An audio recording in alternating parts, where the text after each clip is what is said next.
Special Agent Jeff Munge was first on the scene. We got there during the first stages of the second fight. There were a total of 9 scheduled for the evening. And so many people were watching the action that they didn't really see us approach. We later found 6 handguns of varying amounts of small quantities of narcotics, generally marijuana. Of course, the promoters had set up refreshments. They had barbecue sandwiches. There was quite a number of cases of beer, which we later confiscated. A total of 11 dogs were seized, placed under the care of the Orlando Humane Society. Owners and spectators from 5 different states attended the illegal convention, the fancy title for an evening's fighting.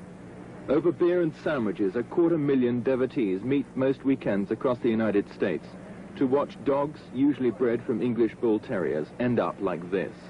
The job of treating their injuries in this case fell to Dr. Fred Hall. I got a call from the Orlando Humane Society at approximately, I would say, a little after 12 or close to 1 a.m., and I had just gotten in bed. I'd worked here at the clinic till midnight, and this man was frantic on the other end. He says, "Doc, you have to come down and sew 12 dogs up right away." We had one little black dog that was obviously in shock and severely, a tremendous amount of puncture wounds throughout over his whole body. And then one dog, his tongue was half off, and we amputated the end of his tongue and just sent him home Monday. We did the surgery on him Sunday, and he was sent home Monday. The other little dog, the little black dog, got where he couldn't stand, and we worked on him, set IV drips up in him, and worked on him from Sunday, and it was the following Thursday, if I remember correctly, before he could even stand. It's beyond me how someone can sit down and maybe eat a barbecued sandwich and watch 2 dogs tear each other apart. The fighting pit is the focus of social occasions like this one in Orlando.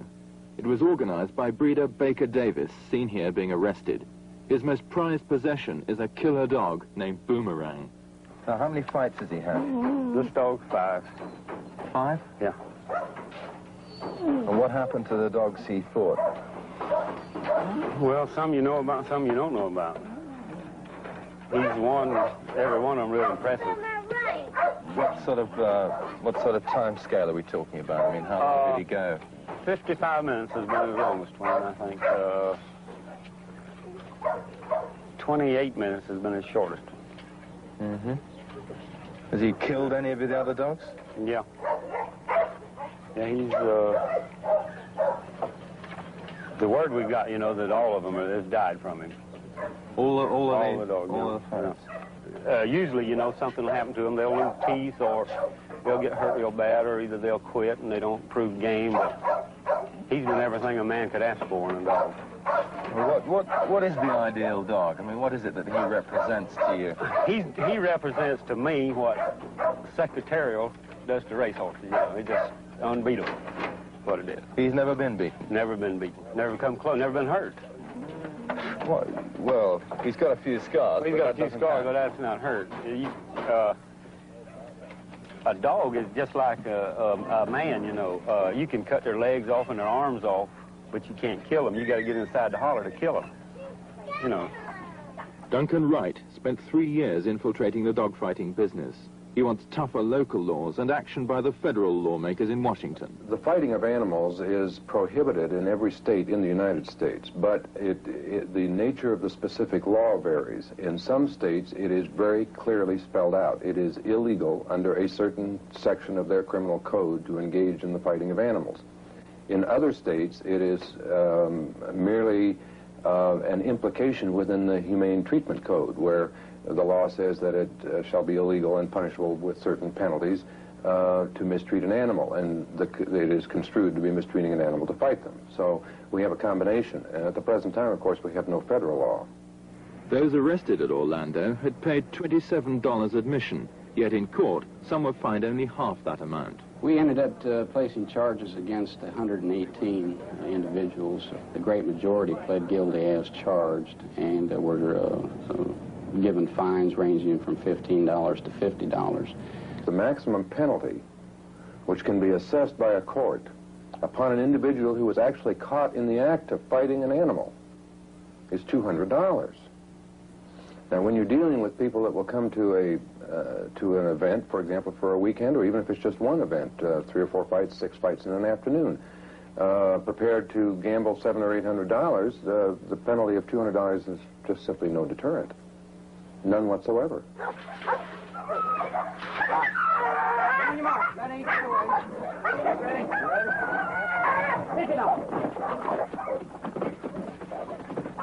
To owners and breeders, the law is irrelevant.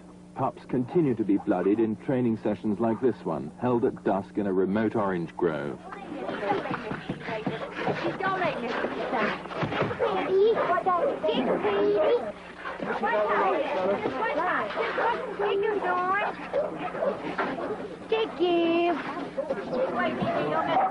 Yeah, you get out of the way. For 50 years, the law has been only a minor irritation to Pete Sparks, the 76-year-old father figure of 400 specialist breeders.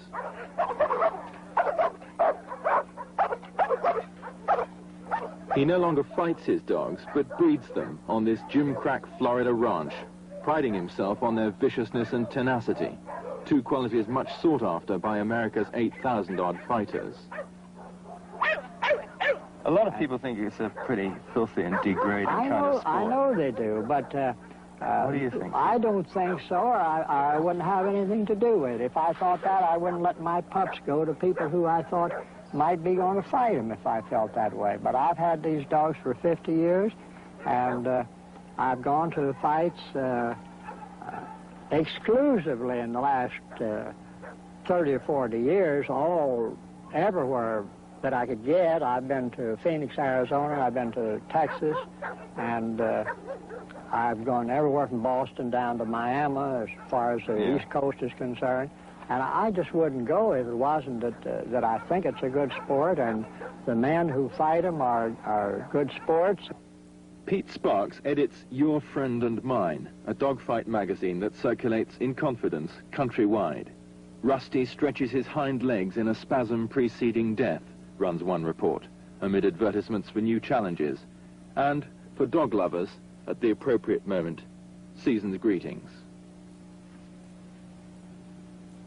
The number of fights is very substantial. If you take a state like Florida, well, you probably could attend a dog fight in the state of Florida in any one of 3 or 4 locations every Friday, Saturday, and Sunday. Do you think the public at large realize the size or the extent of this operation?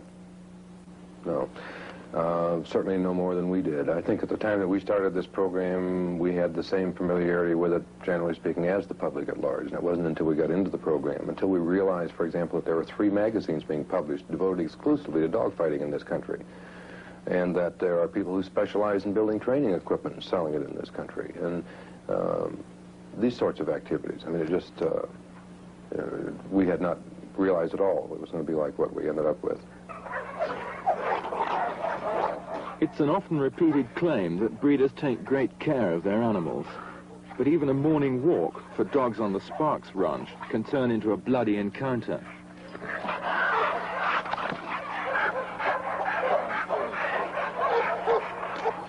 How is she after that? Oh, she's all right. She's got a bit of blood on her nose there. Oh, yeah, but... Above her eye. Not lost any teeth. No, no. That's the kind of thing she's got to get used to, isn't it? Oh, she's already used to it, for that matter. What about him? Well, he was getting to where he was getting out of wind, you notice, towards the last. But I think he'd probably give up. He just doesn't have it in his background to produce what you want in a fighting dog. I mean, these things go for 2 hours or more, 3 hours sometimes, and the dog's got to have guts there to stay in there when the punishment gets rough, you see. It's been put to us that the owners of these animals actually look after them a lot once they've been in a fight, and that they look after them probably better than your normal pet owner would do. Well, I think that I've heard this too, I mean, it's absurd. It's just incredible. I've seen them with dogs that were mortally wounded in a pit just merely throw them off into the weeds. And I'm not talking about a rare occasion, because I don't deal in that sort of data. The number of people in the dogfighting community that properly care for an animal is in the minority. There are some, but they are in the minority. The rest of them simply couldn't care less, except what that dog can produce for them. Have you seen dogs badly mauled? Oh, certainly. Killed. I mean, it's nothing. Boomerang, now worth $4,000, was bred to kill. What's his particular strength in fighting? He's mostly a front end and chest and shoulder dog. What does that mean? He fights around the head and the chest and the shoulders. You know, all in the front end. That's where he fights. You know, some dogs just don't ever make it. What happens to them? Well, you either sell them for pets or hog dogs, or there's no use to feed them, you know, if they won't make it. I mean, basically, a dog like that, he doesn't seem terribly aggressive to me. Yeah. He's got it bred in him, does he? Yeah. For most of them are real good pets to humans, but they just don't like another dog or animal, any kind of animal. They don't like it. Now that dog there would catch a horse, cow, anything that would move he'd catch besides a human. And what would he do to it when he caught it? He would try to kill it. Or you know, if he caught a cow or a horse, he would just have to get him a bite and hang on. What they have done is just go through a standard selective breeding program that you can do with any sort of an animal, wherein they watch a litter of puppies and they take the one that is the most aggressive and the meanest and they breed it to the most aggressive and meanest from another litter, and they keep doing this. And over a period of time, what happens, of course, is that they are producing puppies that are more aggressive and meaner than the average population of puppies for that breed as a whole.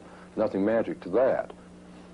Then they take a puppy, and even under the purest conditions, they put this puppy in the ring with an experienced fighting dog, and they let that experienced fighting dog maul this puppy starting at about 8 or 10 weeks of age. And it's true, they do not permit it to hurt it seriously.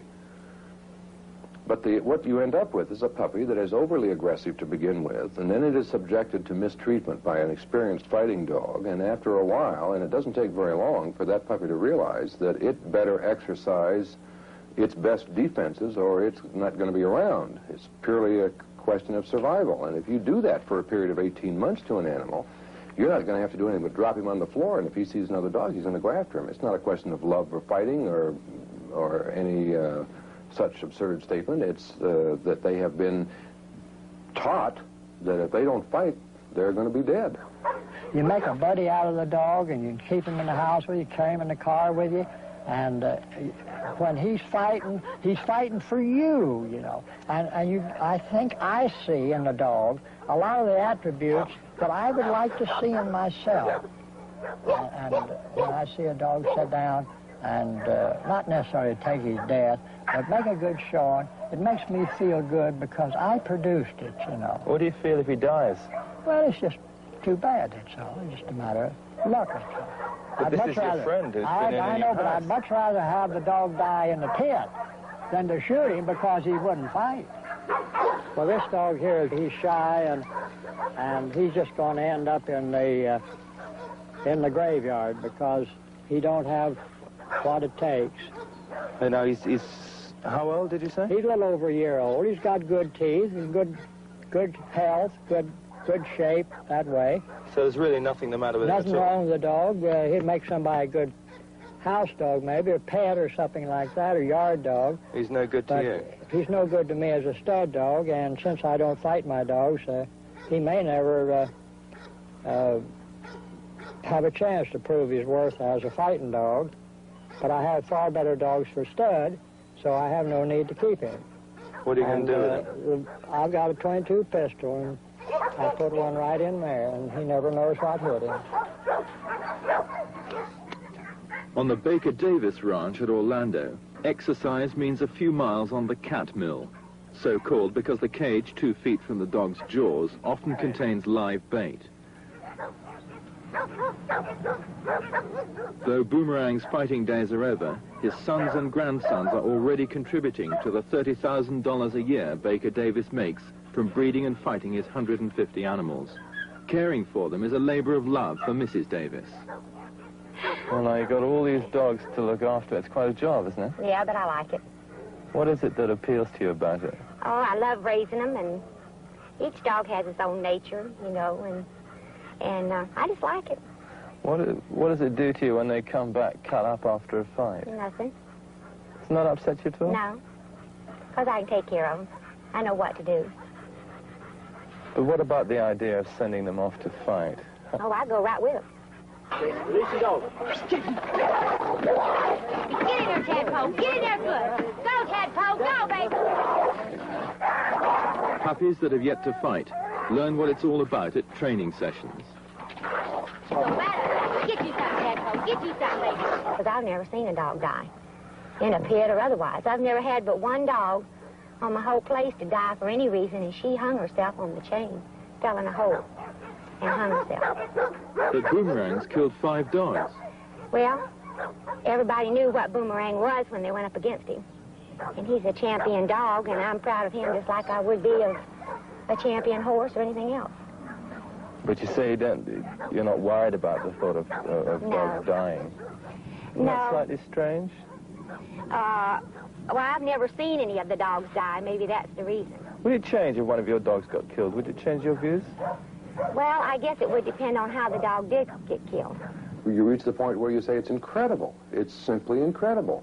And so you have to draw a balance between being realistic about it and at the same time not creating an aura of just absolute incredibility. But during the 3 years that I worked on it, there were times when I would go home after attending a fight or visiting some of the dog fighters in a training session or just communicating with them. I'd hit myself on the head and say, you know, was I dreaming? Did this really happen? A majority of people, I think, would regard it as an extremely nasty, bestial, and sadistic sport.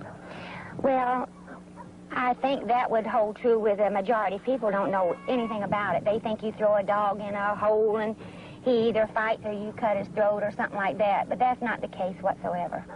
What is it that appeals to you about the fights you go to? Well, I think it's the animal itself, you know, and knowing what he can do. Oh, look at him, look at him, look at him, look at him. What fuels the excitement and can treble a successful owner's winnings is betting. You have to bet on your own stuff. You'd be defeating the purpose if you wouldn't. I wouldn't ever bet against one of them. Or none of his offspring, you know. So. And how much would you put on Boomerang on a fight now with a record like his? Well, now he's over the hump now. Well, at his peak. At his peak, we bet I say $3,500 on him at his peak. I guess we won maybe $12,000, $15,000 on him. The money is necessary to make a man have his dog in proper condition. If you were going to have a fight, you and I were going to have a fight, and there was no money up. After I spent about 2 weeks on a lot of good high-protein feed getting my dog in condition, why, you're going to tell me, oh, I'm not going to. I just happen to think I got to go somewhere that weekend. Or my dog, he's lame, or I just don't want to go through it. Well, I'm out all my time and effort and money and feed and everything. So you put a little bet up on it, see? A lot of people might find it pretty repulsive putting money on dogs that are going to fight, one or both of whom may subsequently die as a result, deriving enjoyment from this whole thing. Not the people that I know. Not the people that are professionals in dog fighting. And there's a difference. There's an amateur. I mean, you might fight me with your dog, and for the simple fact that you didn't know what to do, you could lose that dog. Where if I had the same dog, I'd know exactly what to do to him. But I'm talking about the whole business of fighting dogs generally.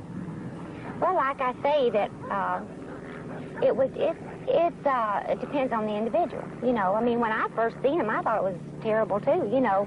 Did you? Yeah, really, yeah. Some conventions involve long distances and big money. This one in Mexico offered up to $20,000 in prizes.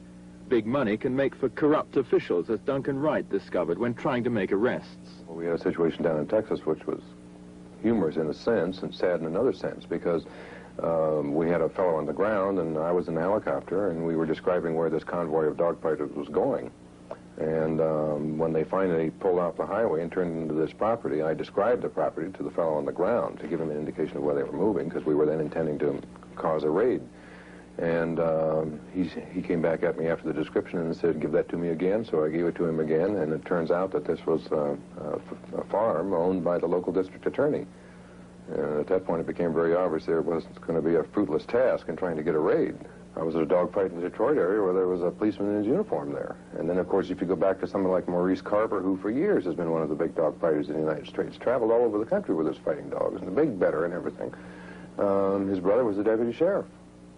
And of course, when you have those sorts of links with the police authorities, at least in those communities, it becomes difficult to achieve much. Ready? All right, chicken treat, chicken sign.